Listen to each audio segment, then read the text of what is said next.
My name is Youmna Sirgi. I was born in the United States in Colorado from a Lebanese American background and moved to Washington, D.C. to pursue an undergraduate degree in international relations.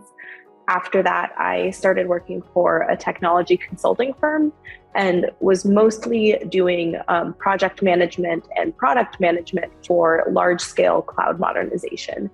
So that involved working with big government agencies based in the United States and helping them modernize their tech infrastructure.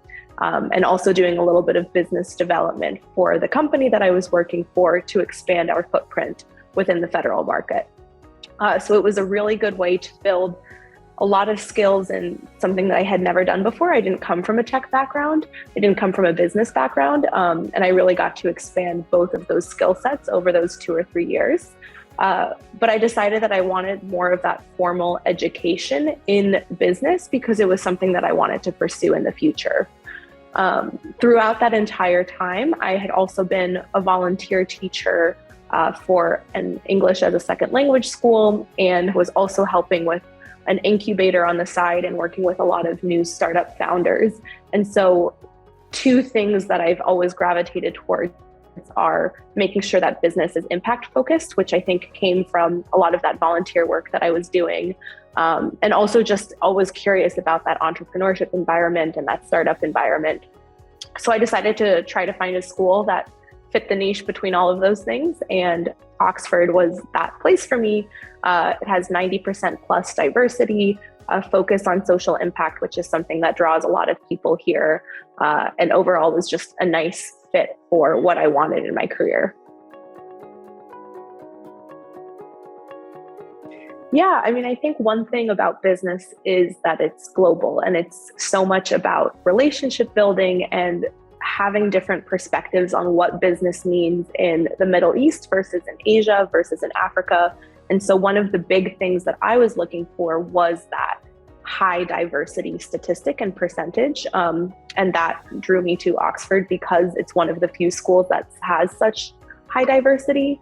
And also for my own personal experience as well, I wanted to make sure that I had international exposure. So I was almost exclusively looking at schools outside the United States because I felt like if I was going to spend the rest of my career as a globally minded citizen, the best way to do that for my MBA was to get out of my own comfort zone.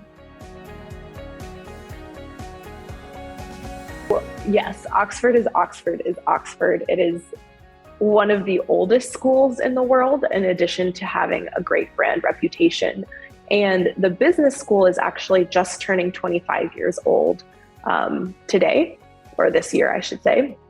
So it's really interesting to be in an environment where a new school meets a very old school, and the dynamic that plays out there is something that I potentially knew coming in, but didn't necessarily see the nuances of. And so it's been interesting to be in an environment where, you know, in the business school, we're maybe talking about cryptocurrency and fintech and a lot of those leading trends.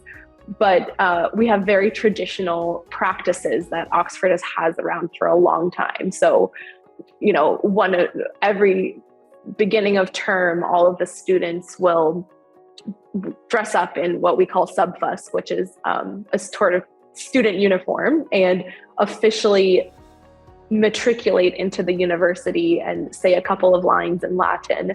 And I think the dichotomy between talking about the metaverse and cryptocurrency and then doing like a 10-minute Latin ceremony is just amusing sometimes, but I think it's part of the fun of being in an environment that has both.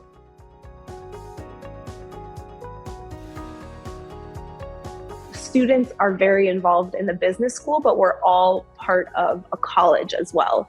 So Oxford colleges are Hogwarts houses is the best way to say it. So you are a member of a college, and forever and ever, you will be a graduate of that specific college as well. And so that gives us, I think, both a social anchor and an academic anchor in something that is not the business school that we can take advantage of. So I'm in a college that's called Keble College.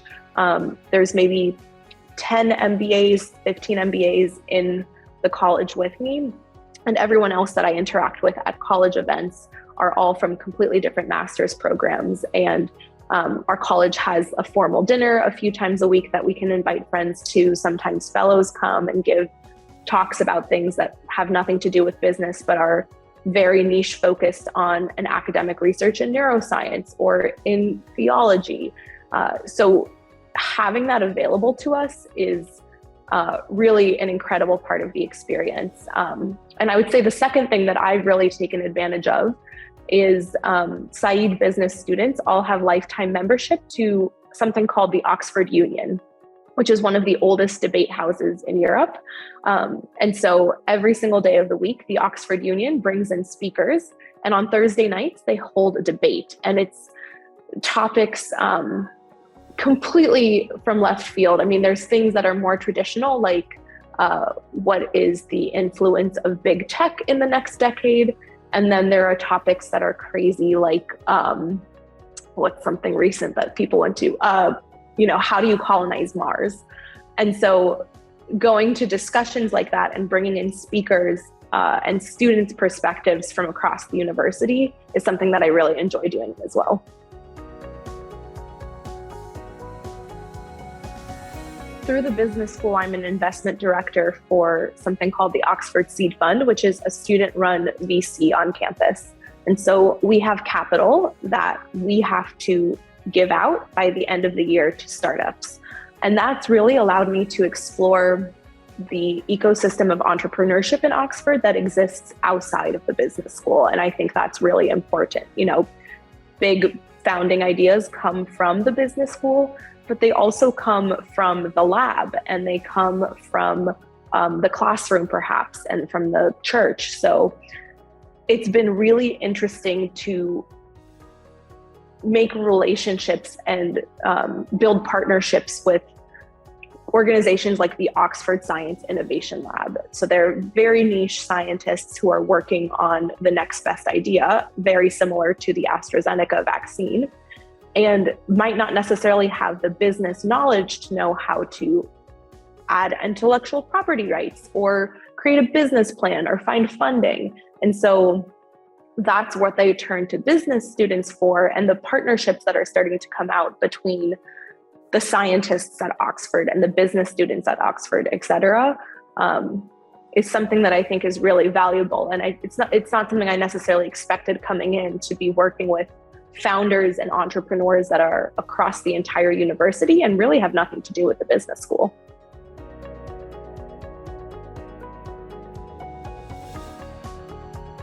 Business schools offer different niches, and it's really important to understand what the niche is of the business school that is offered. And it's not always about rankings, and it's not always about research output. So people told me, coming from the States to the UK, I'm trying to do a triple pivot in my career, which means I want a new role, new geography, new industry. They're like, whoa, calm down, pick one thing, focus on that, enjoy your Oxford experience. And I actually think that coming here, there are so many doors that open to do a triple pivot like that, because there are so many other people who want to do it. And there's been a proven track record for that. So I think a big advice that I got that I've actually tried to contradict is being bold and being ambitious in that sense. A piece of advice that I have followed, on the other hand, is to prioritize time that is unstructured with my classmates. There's maybe a million things you can do here every single day from any hour of the day. And it's constantly a decision about not double booking yourself, trying to prioritize a talk versus a debate versus a career event. And one of the best pieces I got was pick one structured activity that you give a lot of time to. And then other than that, really give yourself the flexibility to, on a week by week basis, decide, I want to go to this event. I don't want to do this. I want to have an hour and a half to just have a coffee and go on a walk with a classmate that I don't know as well. And I really appreciated that, because I think it's helped me to simplify my schedule. And I've done a lot of relationship building that I wouldn't have been able to do otherwise.